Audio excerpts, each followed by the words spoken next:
Hey guys, so I'm not here to give you some super awesome poetry. I'm here to talk about the Make It Better project. The Make It Better project is how people in the LGBT community came or overcame their stressors, the badness, and they made it better. And so I'm just making a video for that and showing you that you can make it better too. There's an outline to this. Like I'll talk after it or after I answer the questions. Because this is a subject I am thoroughly passionate about. But I'm gonna answer these four questions and then I'm gonna talk afterward. Um, what was your experience coming out as an LGBTQ or an ally? Well, as transgender and bisexual, I have to say it was kind of different. Uh, when I came out as bisexual first, I was actually only like 13. I mean, I had known forever, just like I knew I was transgender forever. Um, but I had never fully accepted myself until like actually the night before. And when I had told my mom, it was um, she was in her room watching TV, and I kept going in and out, in and out, and you would think I was pregnant from how I was freaking out, like it was that bad. And she finally says, "What is going on?" And so I sit down and I say, "Well, Mom, you know how girls like guys? I like both." And she hadn't said anything, and we had talked more, and it wasn't that bad actually. Like I had a really supportive mother by all means. Like I wasn't able to come out with a girlfriend until like now because I didn't have the balls, figuratively and literally. I had never brought home a girlfriend until quite recently actually. Um, and then coming out as transgender, that was the hardest thing I've ever done. In my family, it I live in a family of racist Bible fucking uh you have to understand. I love my family, but they are Bible thumpers, and being agnostic as well as being who I am, I have really bad memories with the church. Um and trainees were always the thing to make fun of. Cross dressers. I mean, you see Bugs Bunny, and that was the most that was ever allowed in my home. So when I finally admitted to myself that I wasn't happy lying and pretending to be female, it uh, it was one of the hardest things. Coming out is the only harder thing that I've ever done. What had happened was my mom had gone to school, and she goes to night school. She's finally going back. She started college when she was like 38. She's 40 now, so that was like. And then I had told her, yeah, she started college like 2 years ago. I was late 13, almost 14. Um, yeah, because I'm turning 16, yeah. Uh, and she had gone to school. And I had texted her, I'm, I need to talk to you. And she had said, what?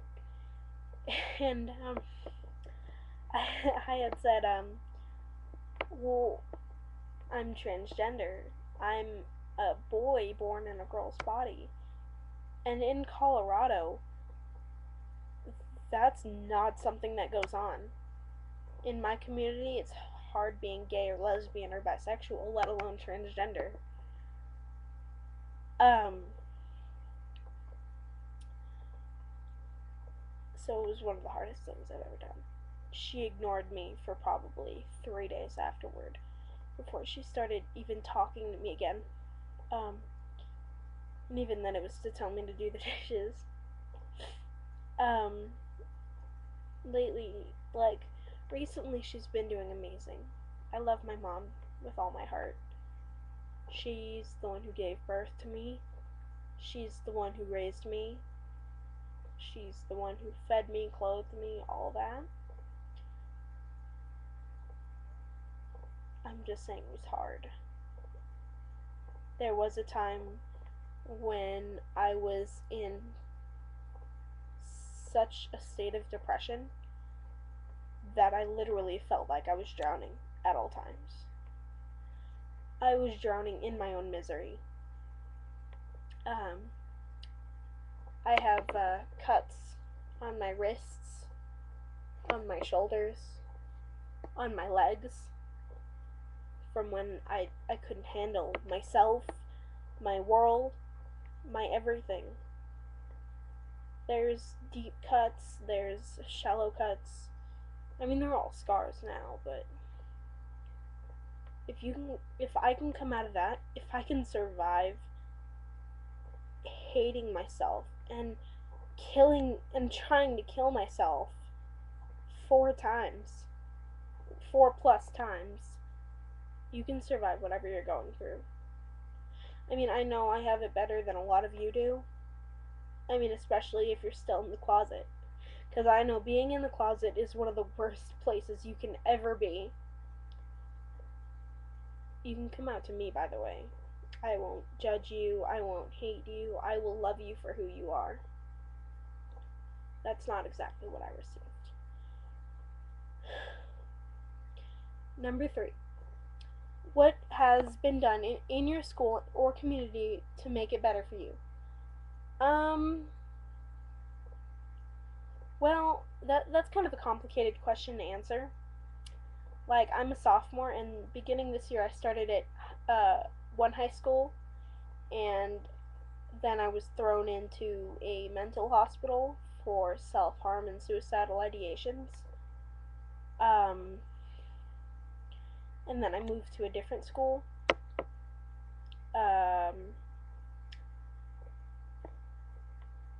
So that has helped a lot. I finally just said fuck it, I don't care anymore, and I started loving myself more. Um,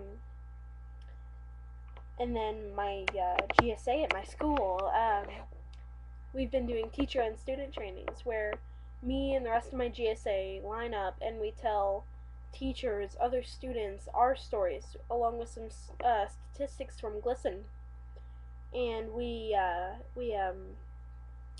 make it better for the entire school, and we've made it better in the community, the school. More kids have come out. Teachers have been more supportive. I mean, there's still those asshole teachers and students who just don't give a fuck what we go through as LGBT. Uh, um, but you know, there's always going to be those teachers and students. But like the next day, the very next day, I was in theater tech, and my teacher, Mr. Goff, actually said, you know, uh, well, no, a student had made a comment like, "This is so fucking gay," and Mr. Goff had said, "Pencils or assignments don't have sexual orientation. Don't make it." Like, he didn't even stop class, and it was so amazing. I gained so much respect for him. And that's made it better for me because, you know, I do have a girlfriend. I am dating somebody right now. And it's made me more comfortable in being who I am. Like, I still have to kind of pretend to be female. Like, I get called the female or the feminine pronoun, like she, her, blah blah blah. But I don't have to pretend all the way. Like, I think they just think I'm a dyke. I really do. Like, I've dated one guy maybe, and then the entire time that I've been there, which is since like September of last year, um, and like I dress like a guy. Like, I don't give a fuck what you think of me. I stopped giving a fuck a long time ago. Anyways, what am I doing to make it better for others? I'm doing performance poetry and making it better. I accept people for who they are and I let them talk to me if they need it. I talk to whoever I need to. Um, I'm basically a therapist for everyone. Like, if you have a fucking problem, talk to me. I will love you. I will care for you. I will give you the best fucking advice I can. Because I have been through every problem and back. I've been jumped. I've been raped. I've been beaten. I've gone through self-harm, suicidal ideations. I've been molested by my father. I've been all over the place. I have dealt with so many problems, and I can help you. And that is what I'm doing for better for my community. Other things. Now that I'm done with the 4 questions, I can actually get on with my little rant. As I was saying, I do love everyone, no matter who you are. A polygamist, an asshole, a douchebag, a gay kid, because it doesn't matter to me. If you're nice to me, I'm nice to you. Even if you're not nice to me, I'll probably still be nice to you.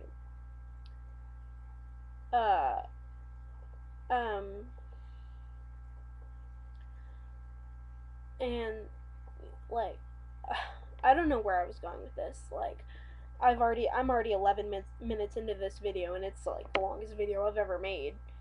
And I don't want to go on for half an hour talking about how I support gay marriage. I'm pro-choice. I'm pro-gun in some respects. I don't want to talk about how I'm anti for fun hunting. I don't want to talk about that. I want to tell you how you can make it better.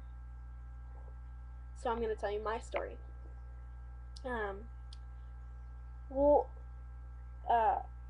I'm 15, turning 16 next month. And I've been through hell and back. And I want to let you know that you can survive whatever you're going through. It's just hard. And a lot of it has to do with your state of mind. And I'm not talking about being depressed. I'm not talking about being happy. I'm talking about choosing to be that way. I was depressed, and then when I got out of the mental hospital, I chose to be happy. I made it better for myself. I started coming out to people. I started working on myself. I've lost like 25, 30 pounds. I stopped stressing about the small stuff. Like, my acne has cleared up a whole bunch. Like, these are just scars from acne right here. My acne cleared up since I stopped stressing. I started being more social, being more open about who I am, and I'm happy. I'm not confident in who I am. I still have issues. There's still days where I'm like, you're a fat fucking dumbass. But then there's those days where I look kind of attractive today, and I like who I am. And it's those days that really drive me. And those days will drive you when you get to those point where you do have those days. And if you don't have those days often, make them those days. Choose to be happy. I know it's hard. It's a lot of work. It's a lot of pain. But it will make everything better. And you can trust me on that. If Britney Spears can get through 2007, you can get through whatever you're going through. And if you need somebody to talk to, I am always open. I mean, I don't check my YouTube every single fucking hour, but I do check it at least once a day, usually. And if you're having a problem, I'll usually give you at least my email. Like, if you live in the States, I'll probably give you my number too if you're not like some creepy 50-year-old fat guy who just wants to stalk me. Oh, but 49-year-olds and 51-year-olds are okay. Talk to me. Talk to someone. That's how it gets better. That's how you make it better. That's how I made it better. That's how it will get better. That's how you can make it better. Alright, bye.